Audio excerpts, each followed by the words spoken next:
Welcome to Spotlight. I'm Mike Proctor. And I'm Anne Muir. Spotlight uses a special English method of broadcasting. It is easier for people to understand, no matter where in the world they live.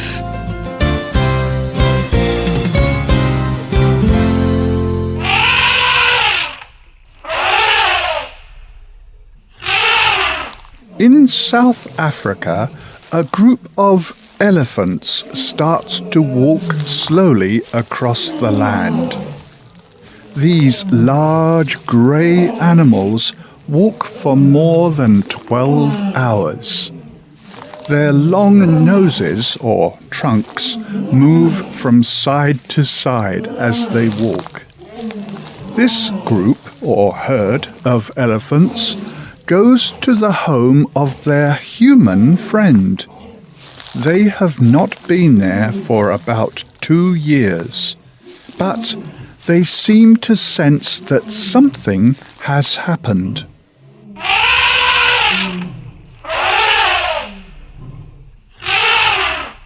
Something has happened. Their human friend has just died. The elephants seem to mourn his death. They seem to be honouring him. But who was this man? And why was he special to the elephants? Today's Spotlight is on this man. His name was Lawrence Anthony. Many people called him the Elephant Whisperer. He was a friend to many wild animals.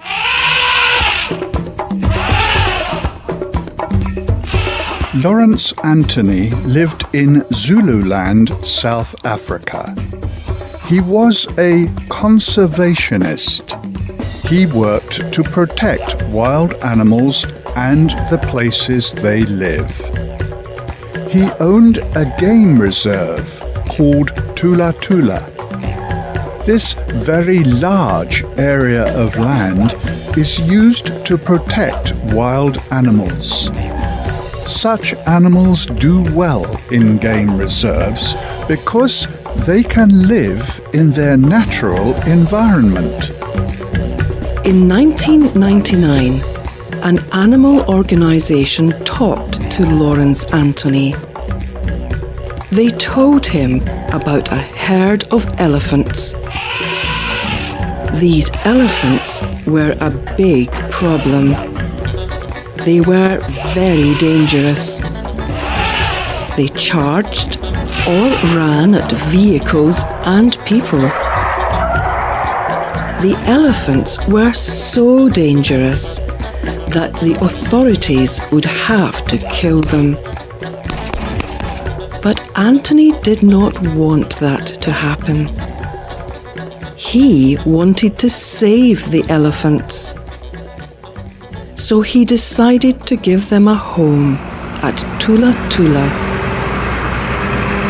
The elephants arrived at Tula Tula in a big truck. They were released into a special area for keeping animals. This area had strong fences. The elephants would get an electric shock if they touched the fence. But still, the elephants escaped.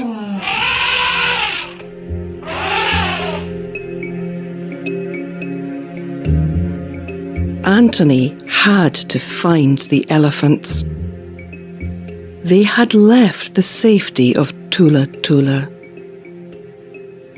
Other people would shoot the elephants if he did not find them. After many days, he found them. But they had destroyed more property, and they had charged at another man. They were very dangerous. Anthony brought the elephants home to Tula Tula again. This time he tried something different. He decided to live with the elephants. He lived and slept by the elephants for many weeks. But he did not go too close. The elephants got angry if he came too near. But Anthony would sing and talk. He did this for a particular purpose. He wanted the elephants to trust him. He told the BBC World Service, I would walk around talking to myself. I tried to get them used to my voice. Sometimes I would sing. I would be there for weeks. After a little while, the elephants let him come closer to the fence. He talked to them as if they were people. He told them they were in their new home. He told them that they would be happy. He wanted to persuade the elephants to stay in Tula Tula. The leader of the elephants was a female called Nana. Nana was the matriarch. Anthony concentrated his efforts on her. As the weeks passed, Nana let him move nearer and nearer. Then, one day, she put her long trunk through the fence. Anthony moved closer. She reached out, and Nana touched Anthony with her trunk. She had accepted him. Anthony said that everything changed after this happened. He discovered that all the other elephants accepted him too. He told the BBC World Service, I began to understand that once the matriarch makes a decision, she communicates it to the herd. The next day, there was no tension. The elephants were calm. That day, Anthony released the elephants from the fenced area. This was a big decision. If the elephants left Tula Tula, they would be shot and killed. But it worked. The elephants knew how to escape, but they chose to stay. Anthony formed a very special link with the elephants. They became very close. They were friends. His son Jason told BBC Radio 4, he could stand and call to them, and call and call and call, and they would come and touch him. An amazing relationship. Anthony had a special relationship with elephants, but he wanted to protect other animals too. In 2003, he saw television news of the bombing of Baghdad, Iraq. He knew that there was a big zoo there. He discovered that no one planned to save the zoo animals. So he decided to save them himself. He flew to Kuwait. There he collected supplies. He drove to the border of Kuwait and Iraq. The guards at the border were very surprised to see him. Iraq was a war area. Everyone else was trying to leave Iraq. but Anthony was trying to enter. He explained that he was going to rescue the zoo animals. The guard said that the idea was insane, but he let Anthony into Iraq. Anthony got to Baghdad. He saw ruined buildings and he heard gunfire. There was still fighting in the city, but Anthony found the zoo. It was wrecked. Anthony saw many dead animals.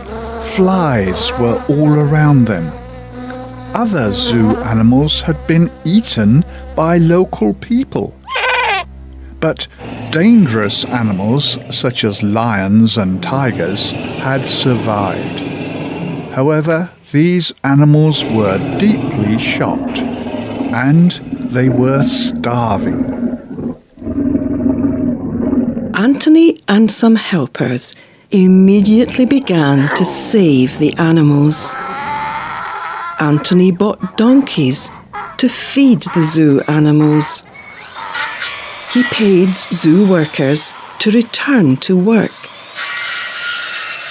It was hard work repairing the zoo.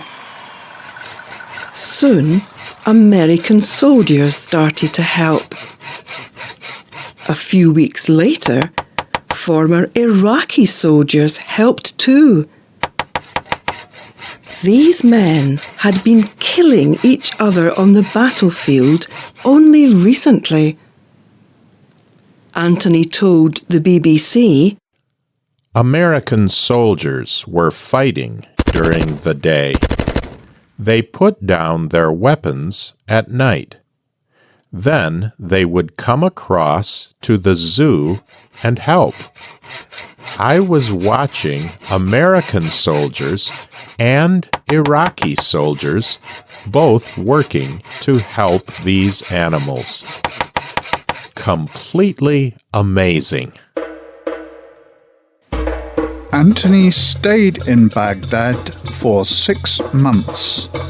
When he left, the animals were healthy and the zoo was clean. The zoo had been saved. Anthony's work protecting animals could be dangerous, but he learned a lot from animals. In his book, Elephant Whisperer, he explained, They taught me that all life forms are important to each other. There is more to life than just yourself, your family, or your kind.